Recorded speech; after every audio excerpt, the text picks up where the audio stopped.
D and F block. ये chapter inorganic का पहला चैप्टर है क्लास 12 का। बहुत इजी चैप्टर है, बहुत मस्त चैप्टर है, एकदम बढ़िया समझ में आएगा। दूसरी चीज़, कल आपको यूपी बोर्ड का पेपर है और 28 को आपको सीबीएसई का पेपर है। दोनों का सिलेबस सेम है, पैटर्न सेम है, कॉन्सेप्चुअल क्वेश्चन दोनों में ही आने वाले हैं। तो स्लिप जो आपको ये चैप्टर है ये यूपी बोर्ड और सीबीएसई बोर्ड दोनों के लिए ही है और दोनों ही इसे पढ़ सकते हैं। अब हम इस चैप्टर को कंप्लीट करेंगे मुश्किल से मुश्किल 25 से 30 मिनट में, क्योंकि इतने का ही हम एक लेक्चर बना रहे हैं इस टाइम। आपको इस चैप्टर में सबसे ज़्यादा फायदा क्या मिलेगा, एक तो आपको नोट्स मिल रहे हैं इसमें, मतलब कोई बंदा नहीं दिख रहा, सिर्फ नोट्स दिख रहे हैं। बस पढ़ते रहो और सुनते रहो बातों को, बस हेडफोन्स लगाओ और सुनना चालू कर दो। सिर्फ सुन के भी तुम अपने चैप्टर्स कंप्लीट कर सकते हो। ज़्यादा चैप्टर्स भी नहीं है, ज़्यादा लोड भी नहीं है, ठीक है। 10 चैप्टर है, आगे बढ़ते हैं। ये तो होगी सारी बातें, आप पढ़ें, स्टार्ट करें, ठीक है। चलो, D block element, D and F block के बारे में पढ़ने वाले हैं। तो सबसे पहले ये तो जानिए डी ब्लॉक एलिमेंट्स क्या होते हैं, एफ ब्लॉक एलिमेंट्स क्या होते हैं। तो डी ब्लॉक एलिमेंट्स क्या होते हैं, जिनका लास्ट इलेक्ट्रॉन एंटर करे कहाँ पे, डी ऑर्बिटल में। लास्ट इलेक्ट्रॉन कहाँ पे एंटर करे, डी ऑर्बिटल में। एफ ब्लॉक एलिमेंट्स क्या होते हैं, जिनका लास्ट इलेक्ट्रॉन कहाँ एंटर करे, एफ ऑर्बिटल में। कहाँ एंटर करे, एफ ऑर्बिटल में। समझ में आ रहा है यहाँ तक। अब आगे बढ़े। तो इसमें डी एंड एफ में अब मैं आपको एक टेबल बना के दिखाता हूँ। मुझे बताना क्या ये ऐसी कोई चीज़ देखी है आपने आज तक। देखो ना, खतरनाक सी चीज़ दिखाऊंगा। ओ ये मैंने बना दिया रे। ये क्या बना रहा हूँ, ओ हो कितने सुंदर है। हाँ, ये बताओ ये क्या होता है। ये होता है एस ब्लॉक। क्या होता है, एस ब्लॉक। क्या होता है, एस ब्लॉक। ये क्या होता है, ये होता है डी ब्लॉक। क्या होता है, डी ब्लॉक। तो यहाँ तक क्या था हमारा, ये क्या क्या है हमारा, डी ब्लॉक। कौन सा है, डी ब्लॉक। आगे बढ़े, नेक्स्ट पढ़ते हैं। ये कौन सा हमारा, पी ब्लॉक। कौन सा है, पी ब्लॉक। और सबसे नीचे वाली जो दो सीरीज हैं ये कौन सी हमारी, एफ ब्लॉक। कौन सी है भाई, एफ ब्लॉक। एफ ब्लॉक के बारे में छोटी छोटी बातें भी क्लियर करते हैं। एफ ब्लॉक की दो सीरीज होती हैं। पहली सीरीज का नाम क्या होता है, लेंथेनॉइड। क्या होता है, लेंथेनॉइड। ओके, लेंथेनॉइड सीरीज कहते हैं। लेंथेनॉइड सीरीज क्यों कहते हैं, क्योंकि इनका जो सरदार होता है वो ये वाला होता है, लेंथेनॉइड, ठीक है। दूसरी वाली सीरीज का नाम क्या होता है, एक्टिनॉइड। क्या होता है, एक्टिनॉइड, ठीक है, एक्टिनॉइड सीरीज कहते हैं। ये दोनों सीरीज के नाम है। एफ ब्लॉक की सिर्फ दो सीरीज होती हैं, पहली लेंथेनॉइड और दूसरी एक्टिनॉइड। अब तुमसे पूछे कोई एफ ब्लॉक कहाँ पे होता है, एफ ब्लॉक एग्जैक्टली तो यहाँ रखा है हमें शो करने के लिए, बट एग्जैक्टली अगर रियल लाइफ में देखें कहाँ पे होता है, वो इस लेंथेनॉइड के पीछे होते हैं। कौन सी वाली series, lanthanoid series. Actinoid series कहाँ होती है, इस वाले बॉक्स में, एक्टिनॉइड के पीछे सारी सारी, ठीक है। तो अगर आपसे कोई पूछे कि इनका ग्रुप नंबर क्या है एफ ब्लॉक का, तो आप याद रखना एफ ब्लॉक का ग्रुप नंबर क्या है, ग्रुप नंबर 3। Group number 3। बात क्लियर है, आगे बढ़ते हैं। एफ ब्लॉक के बारे में इतने पढ़ना था। अब डी ब्लॉक से स्टार्ट करते हैं, एफ ब्लॉक दोबारा से भी पढ़ेंगे। देखो, डी ब्लॉक के अंदर 4 सीरीज आती है, 3D series, 4D series, 5D series, 6D series. Series का नाम क्या होता है, डी ब्लॉक की जो जनरल कॉन्फ़िगरेशन होती है डी ब्लॉक की, वो क्या होती है, n-1, डी 1 से लेकर 10, ns 0 से लेकर 2। इसका मतलब क्या है, n-1 का मतलब क्या है, जैसे कि अगर यहाँ पे n की वैल्यू 4 हो, 4-1 क्या हो गया, 3D सीरीज। कौन सी सीरीज होगी, 3D। तो ये 3D सीरीज होती है।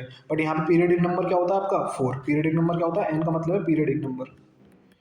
समझ में आ रहा है। अब आप पूछोगे पीरियडिक नंबर क्या, पीरियड के अंदर जो ऐसे चलते हैं हॉरिजॉन्टल, उन्हें पीरियडिक नंबर कहते हैं, और जो वर्टिकल चलते हैं उन्हें क्या कहते हैं, ग्रुप्स। क्या कहते हैं, ग्रुप्स। बात समझ में आ रही है, आगे बढ़ते हैं। तो फोर्थ पीरियड में आपकी पहली सीरीज आती है 3D सीरीज, फिर 4D सीरीज, फिर 5D और 6D। 6D आपके सिलेबस में कट रही है, ऐसा नहीं पढ़ना, सिर्फ 3 पढ़ रही है। अब पहली सीरीज की ट्रिक क्या है, स्कूटी। स्कूटी का मतलब SCTI, scooty, SCTI, scooty. Van का मतलब V, वैन। कार का मतलब CR, कार का मतलब CR। मैं MN, phaco FE, cobalt CO, निकल NI, copper CU, zinc ZN। SC कहाँ से स्टार्ट होता है, 21 से स्टार्ट होता है, 22, 23, 24 इस टाइप से चलता है, और यहाँ तक कहाँ चलता है, 30 तक चलता है। इसके बाद दूसरी सीरीज का नाम क्या है, यार, भाई, ज़रूरी, ZR, नहीं, NV, मोहब्बत, MO, तेरी, TC, रुलाए, RU, रोज़, RH, पंडित, PD, अगर, AG, कह दे, CD।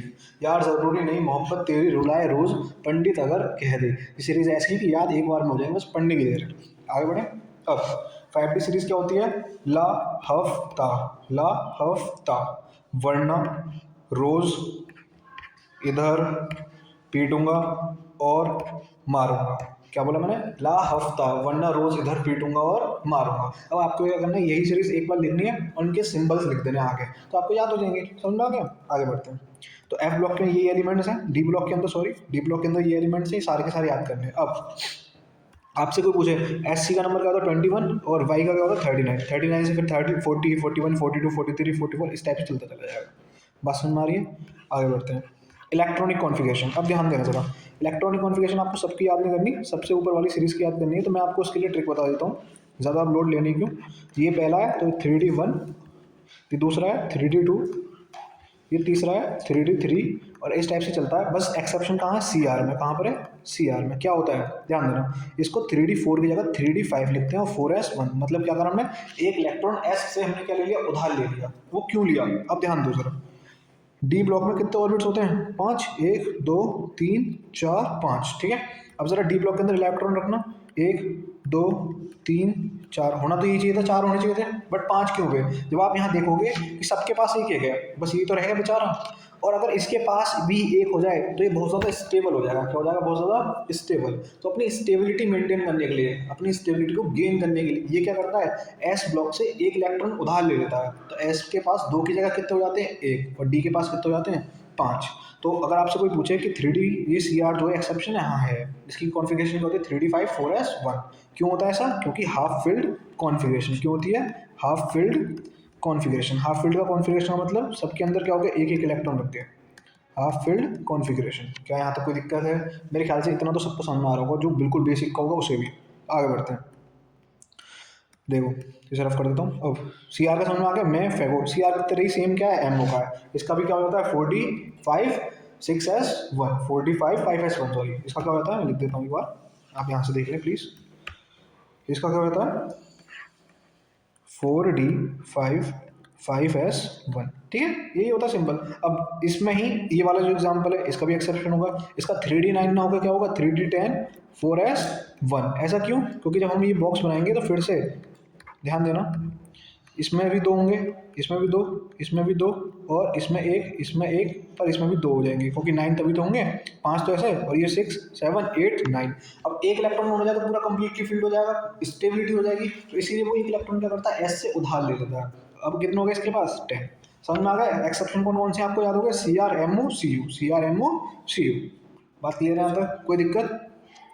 आपसे कौन से पूछेंगे एग्जाम में, पहले बता देता हूँ, सी आर पूछा जाएगा और सी यू पूछा जाएगा। मैंने दोनों नीचे लिख दिए हैं।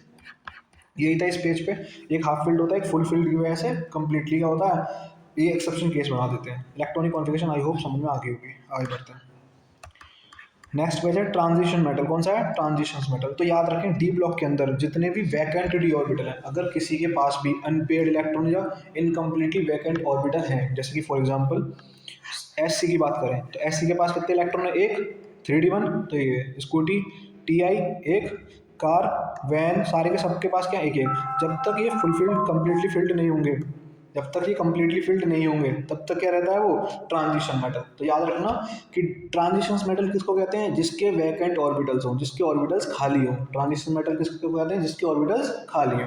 अब मैं आपसे पूछता हूँ कि कौन कौन से एलिमेंट डी ब्लॉक के ट्रांजिशन मेटल नहीं होंगे, तो आपको दिख रहा होगा, ये 3D10 4s2 कंप्लीटली फिल्ड है, ये कंप्लीटली फिल्ड है, और ये भी कंप्लीटली फिल्ड है।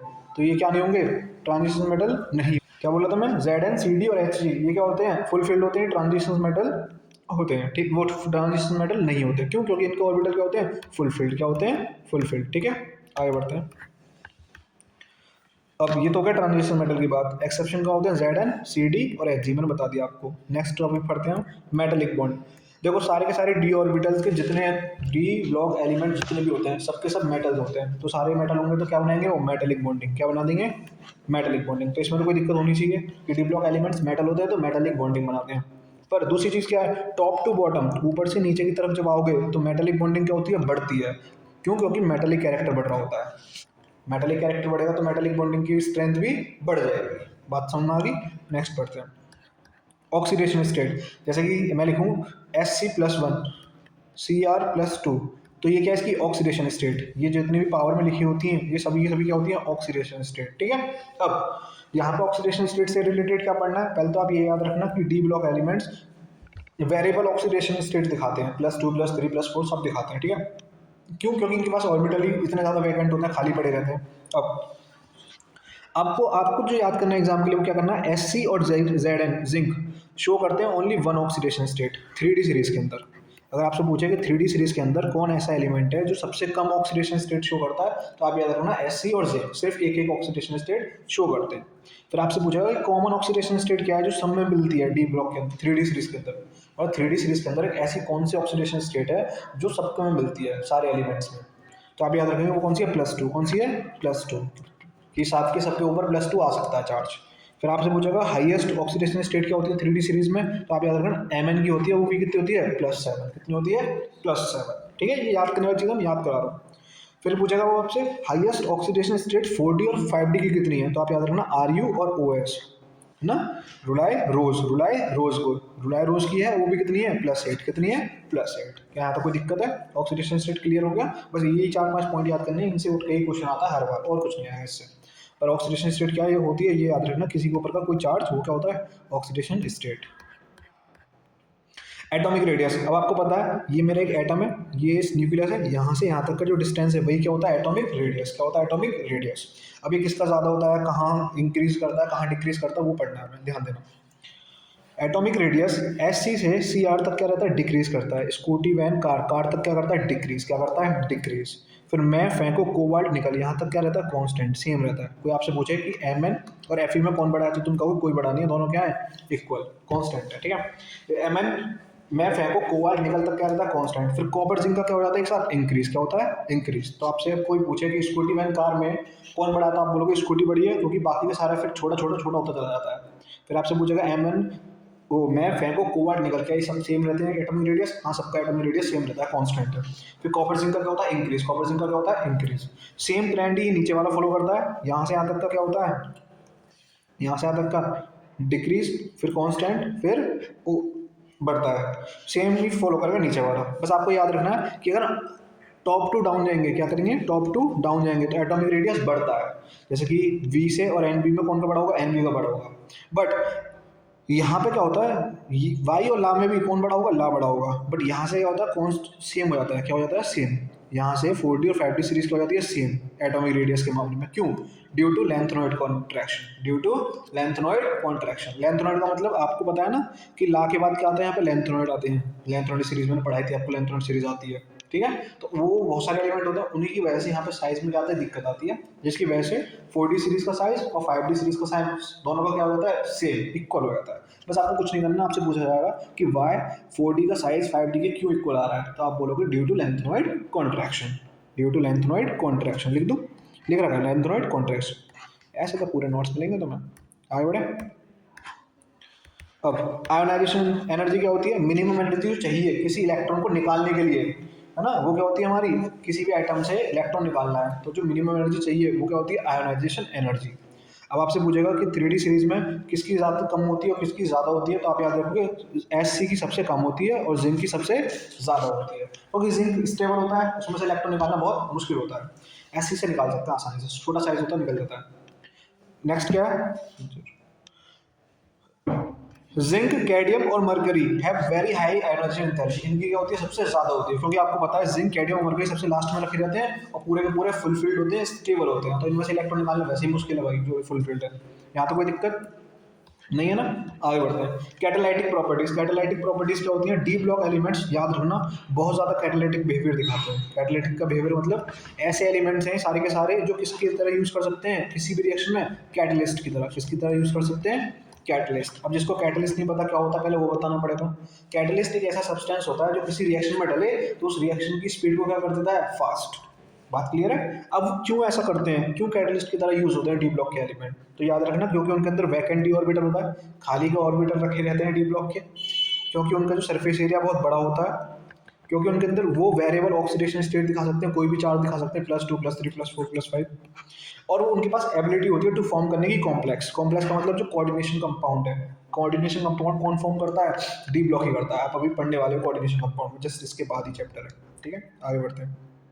समझ में आ गया कैटालाइटिक बिहेवियर क्यों शो करते हैं, क्योंकि उनके पास खाली ऑर्बिटल होते हैं, लार्ज सरफेस एरिया होता है, उनके पास ऑक्सीडेशन स्टेट बहुत सारी दिखा सकते हैं वो, और एबिलिटी होती है उनके पास टू फॉर्म करने के लिए कॉम्प्लेक्स, मतलब बड़ा कंपाउंड बनाने की एबिलिटी होती है। क्यों होती है? क्योंकि उनके पास जगह बहुत होती है, डी ऑर्बिटल बहुत बड़ा होता है। समझ में आया? आगे बढ़े।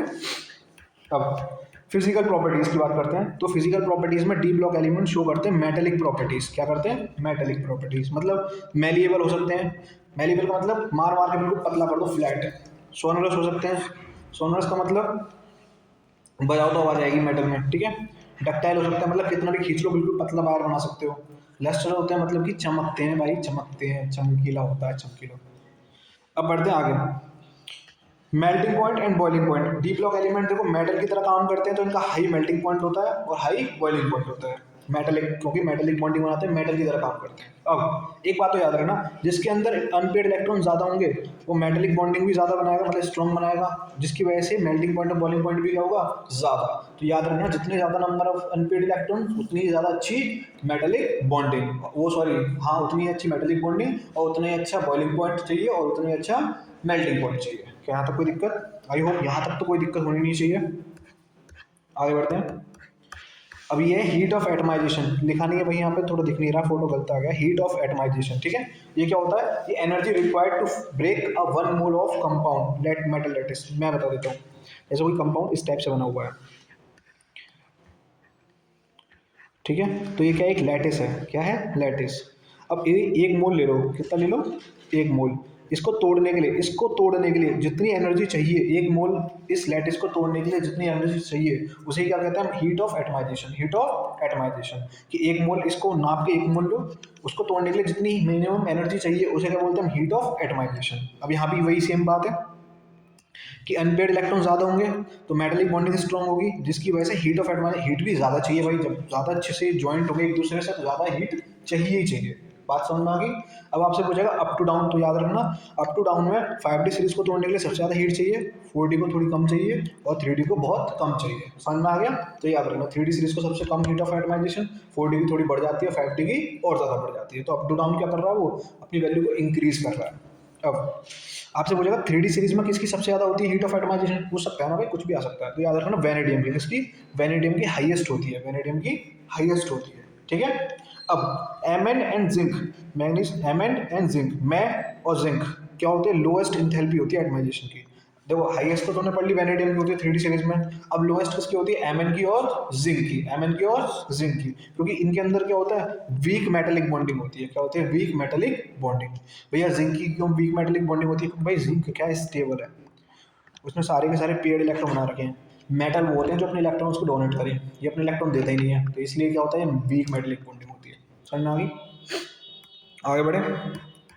इंटरस्टियल कंपाउंड। अब ये भाई ये क्या है? जैसे कि बड़े बड़े कंपाउंड है, ठीक है, बड़े बड़े कंपाउंड, और उनके बीच में जो ये जो जगह बचती है ना, ये वाली, अरे यार बना दी दोबारा।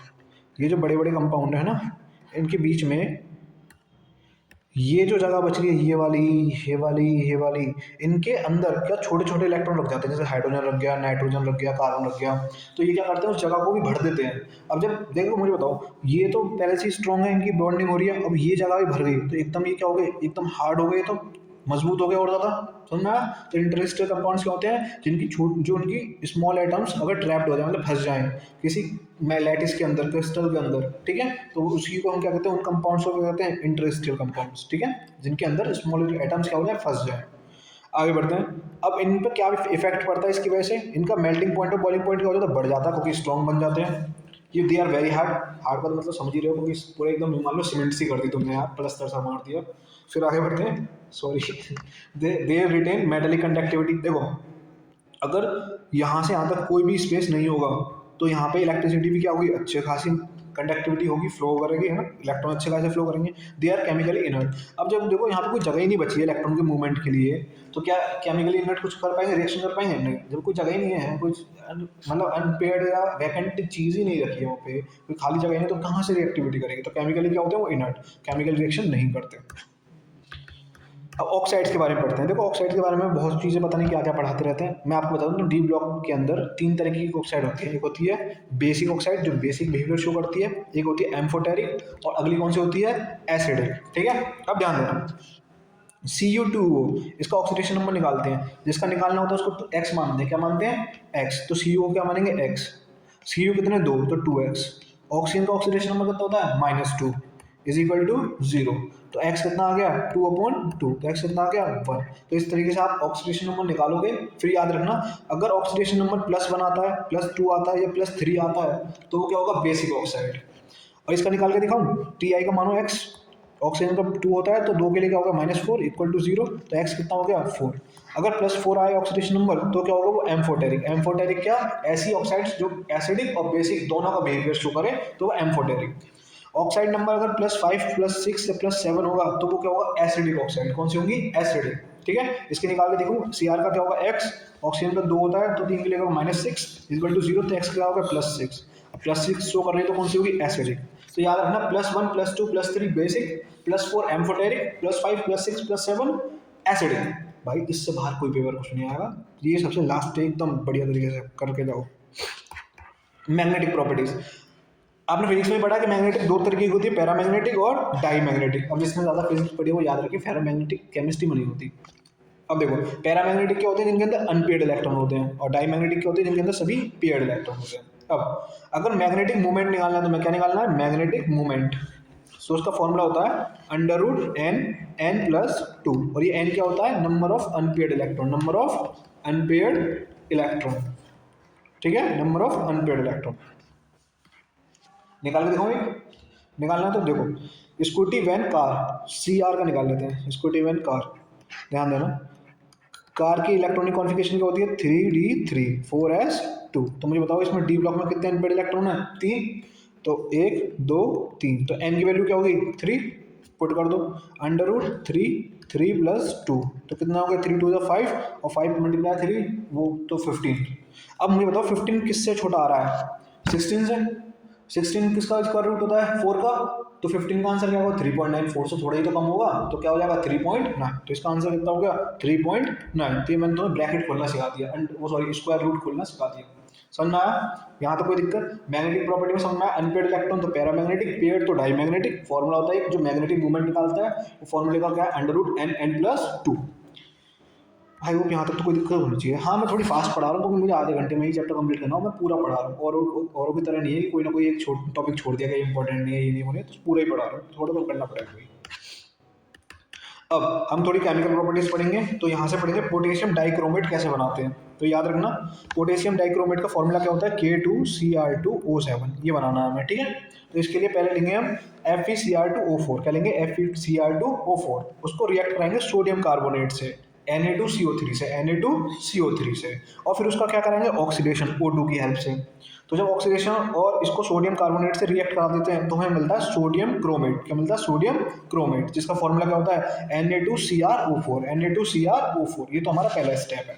क्या करा हमने FeCr2O4 से क्या कराया सोडियम कार्बोनेट का रिएक्शन कराया, फिर ऑक्सीजन से उसका ऑक्सीडेशन कराया, तो हमें क्या मिला Na2CrO4, ठीक है। जो कौन से कलर का होता है येलो कलर का, कौन से कलर का होता है येलो कलर का। कौन सा कलर का होगा भाई ये येलो कलर का, समझ में आ गया।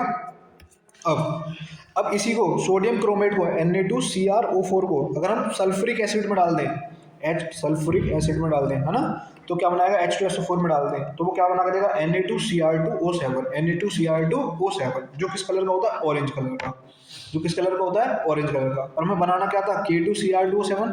अब K2Cr2O7 के लिए क्या करो इसकी रिएक्शन करा दो KCl से, किससे करा दो KCl से। आगे दिखा देता हूँ मैं आपको, देखो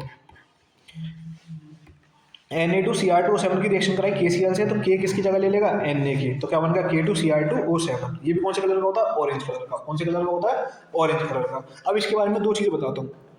एंड K2Cr2O7 क्या होता है स्ट्रॉन्ग ऑक्सीडाइजिंग एजेंट होता है, मतलब इससे जो भी रिएक्शन करेगा वो उसका क्या कर देगा ऑक्सीडेशन, है ना, स्ट्रॉन्ग ऑक्सीडाइजिंग एजेंट होता है, मतलब इससे जो भी रिएक्शन करने आएगा सबका क्या कर देगा ऑक्सीडेशन, ठीक है। ऑक्सीडेशन में क्या होता है एक तो आपका प्लस चार्ज बढ़ जाता है, नेगेटिव चार्ज घट जाता है, और ऑक्सीजन ऐड होती है और हाइड्रोजन रिमूव होता है, ठीक है। शॉर्ट फॉर्म में बता रहा हूँ भाई, 12th के बारे में इतना भी तो पता होगा। अब ये कुछ रिएक्शंस है जो याद करनी है। K2Cr2O7 ऑक्सीडेशन करता है तो I माइनस है, माइनस को क्या कर देगा जीरो में कन्वर्ट कर देगा I2, तो ऑक्सीडेशन कर दिया इसका माइनस से प्लस कर दिया, जीरो कर दिया, मतलब Sn2 प्लस है तो Sn4 प्लस कर दिया, तो क्या कर दिया ऑक्सीडेशन। S2O3 2 माइनस है तो इसका कर दिया SO4 2 minus, SO4 2 minus, oxygen 3 कितनी हो गई 4, तो क्या कर दिया ऑक्सीडेशन। H2S2 माइनस से अब क्या बना दिया वो SO4 2 माइनस, SO4 2 माइनस, तो इसका भी क्या कर दिया ऑक्सीडेशन। Fe2+ से क्या कर दिया Fe3+, तो क्या कर दिया ऑक्सीडेशन। अब ये चीज़ें आपको याद करनी पड़ेगी, एक दो बार रिवाइज करो हो जाएगा। तो इतना याद रखना कि K2Cr2O7 क्या है, स्ट्रॉन्ग ऑक्सीडाइजिंग एजेंट है, ये सबको क्या करता है ऑक्सीडेशन, क्या करता है ऑक्सीडेशन। यहाँ तो कोई दिक्कत। नेक्स्ट टॉपिक पढ़ लेते हैं, पोटेशियम परमैंगनेट। पोटेशियम परमैंगनेट में देखो कौन सा आयन यूज होता है MnO4 2-, MnO4 2-, जिसे हम क्या कहते हैं मैग्नेटेड आयन। कौन सा कहते हैं मैग्नेटेड आयन। पूछ लेता है मैग्नेटेड आयन कौन से कलर का होता है, तो याद रखना कौन से कलर का होता है ये बंदा, ग्रीन कलर का। कौन से कलर का होता है ग्रीन कलर का। अब दूसरा क्या होता है KMnO4-, जो हमें बनाना है KMnO4, ठीक है। ये कौन से कलर का होता है, इसको क्या कहते हैं परमैंगनेट आयन। और ये कौन से कलर का होता है पर्पल कलर का। कौन से का होता है पर्पल कलर का। अब बनता कैसे, ध्यान देना, अगर MnO2 रिएक्ट करे KOH से, मतलब एल्कली हाइड्रोक्साइड से रिएक्ट करे, है ना, और फिर उसके बाद क्या करा उसका ऑक्सीडेशन, फिर से भैया KOH से रिएक्ट करा लो या K2CO3 से रिएक्ट करा लो, और फिर उसका क्या करा दो ऑक्सीडेशन, तो वो क्या बना के देता है तुम्हें K2MnO4। पर K2MnO4 तो हमें चाहिए नहीं, हमें क्या चाहिए KMnO4, ये तो चाहिए। तो हम क्या करेंगे K2MnO4 को लेंगे।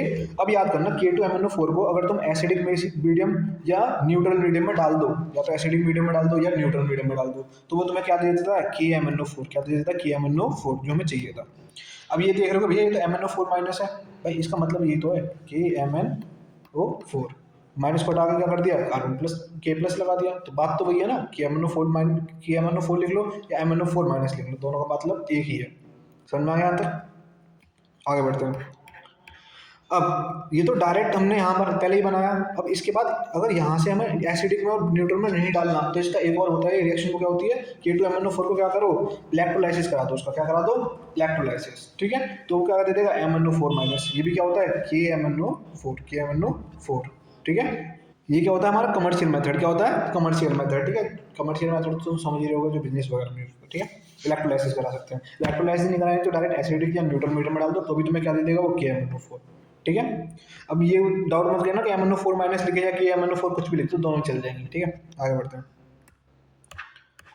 अभी NCERT की रिएक्शन है, बहुत ईजी है और बहुत इंपॉर्टेंट भी है। क्या करो आप Mn2+ को किससे रिएक्ट करा दो, पर ऑक्सो डाई सल्फेट से। पर ऑक्सो डाई सल्फेट क्या होता है H2O8, इससे रिएक्ट करा दो Mn2+ को, तो ये डायरेक्ट क्या दे देता है हमें KMnO4, क्या दे देता है KMnO4, ठीक है।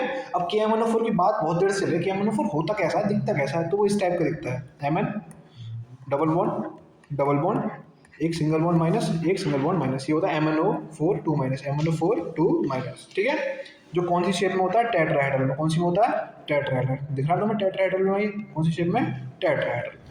आगे बढ़ते हैं भाई, देखो KMnO4 हो K2Cr2O7 हो, ये सब के सब क्या होते हैं ऑक्सीडाइजिंग एजेंट, क्या होते हैं ऑक्सीडाइजिंग एजेंट। तो इसकी रिएक्शन भी सेम है, अगर इसे SO2 देखो तो H2SO4 बना देगा, HCl दोगे तो उसका ये माइनस से क्या कर देगा +0, Fe2+ दोगे 3+ कर देगा, I- को क्या कर देगा +0, NO2- दोगे तो NO3- बना देगा, मतलब सबका क्या करेगा ऑक्सीडेशन, क्या करेगा ऑक्सीडेशन। तो ये तुम्हें याद करना पड़ेगा, ठीक है, थोड़ा बहुत। बाकी याद रखना कि ये ऑक्सीडेशन करता है, तुम पे कोई भी सब्सटेंस आए तो उसको ऑक्सीडेशन करके दिखा देना, वही उसकी रिएक्शन होती है। अब हमारा एक लास्ट पेज बचा है, बस उतना और कर लो, खत्म फिर मामला, करें।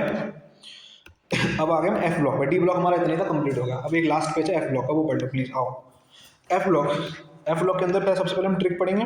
F ब्लॉक क्या होता है, F ब्लॉक एलिमेंट कौन से होते हैं जिनका लास्ट इलेक्ट्रॉन कहाँ जाए F ऑर्बिटल। अब जरा ध्यान देना, इसकी ट्रिक क्या है, इसमें 4F सीरीज होती है जिसे हम लेंथेनॉइड सीरीज कहते हैं, लेंथेनॉइड। 5F होती है जिसे हम क्या कहते हैं एक्टिनॉइड। 4F होती है सीने पर नदियां प्रेम की समाई यूं, गदगद तब दिल हुआ अरे तुम यूं ही लाजवाब हो। क्या बोला मैंने, सीने पर नदियां प्रेम की समाई यूं, गदगद तब दिल हुआ अरे तुम यूं ही लाजवाब हो। दूसरी क्या है, थोड़ 5F सीरीज मतलब एक्टिनॉइड सीरीज क्या है, थोड़े पापड़ और नापो, थोड़े पापड़ और नापो, पुराने आम कम बिकेंगे। आप लिख लो इसके साथ ही है ना, जो मैं बोल रहा हूँ आप लिखते चले जाओ। पुराने आम कम बिकेंगे, कॉफी इसे फरमाओ, कॉफी इसे फरमाओ, मैडम नंबर लाओ, मैडम नंबर लाओ। लिख लो भाई, घर से अलग सुनना भाई, कहीं भी डांट पड़ो बाद में, ठीक है, कमेंट में। आगे बढ़ते हैं। अब लेंथेनॉइड सीरीज और एक्टिनॉइड सीरीज में डिफरेंस पूछता है, तो क्या होता है लेंथेनॉइड सीरीज क्या होते हैं, जो शो करें लेंथेनॉइड कॉन्ट्रैक्शन, है ना। इनके जो आयंस होते हैं वो कलरलेस रहते हैं, आयंस क्या रहते हैं कलरलेस। ये शो करते हैं +3 ऑक्सीडेशन स्टेट, ज्यादातर मोस्टली कौन सा ऑक्सीडेशन स्टेट शो करेंगे +3। दे आर लेस बेसिक, ये क्या होते हैं लेस बेसिक, बेसिक स्टेट इनकी क्या होते हैं कम, और ये क्या होते हैं नॉन रेडियो एक्टिव। कौन से होते हैं? Non radio active. अब एक्टिनोइड की बात करते हैं। एक्टिनोइड में क्या करते हैं? शो करते हैं एक्टिनोइड कॉन्ट्रैक्शन। क्या करते हैं? Actinoid contraction. ठीक है। आयंस क्या होते हैं? कलर्ड। आयंस क्या होते हैं? कलर्ड। ठीक है। शो करते हैं मैनी ऑक्सीडेशन स्टेट, मतलब बहुत सारे ऑक्सीडेशन स्टेट शो करते हैं, जैसे +3 +4 +5 +6 +7। ठीक है। आगे वो क्या करता था? सिर्फ मेनली +3 शो करता था। अब ये क्या होते हैं? वो लेस बेसिक थे, ये क्या होते हैं? मोर बेसिक। ये क्या होते हैं? मोर बेसिक। वो नॉन रेडियोटिक होते हैं और ये क्या होते हैं? Radio active. Radio active. यहाँ पे आपका D and F block complete होता है हमारी तरफ से। आपकी तरफ से कब कंप्लीट होगा? लेक्चर को 2 बार देखो कम से कम, 2 टाइम्स। और दूसरी चीज़ क्या, इसको एक बार रिवाइज करो नोट्स को इनके, तो आपकी तरफ से भी कंप्लीट हो जाएगा। पेपर में इससे बाहर कुछ नहीं आएगा। क्वेश्चन बहुत इजी आते हैं, इसके बना के लिख सकता है, एकदम बढ़िया जाएगा पेपर। करके आना। ठीक है। All the best.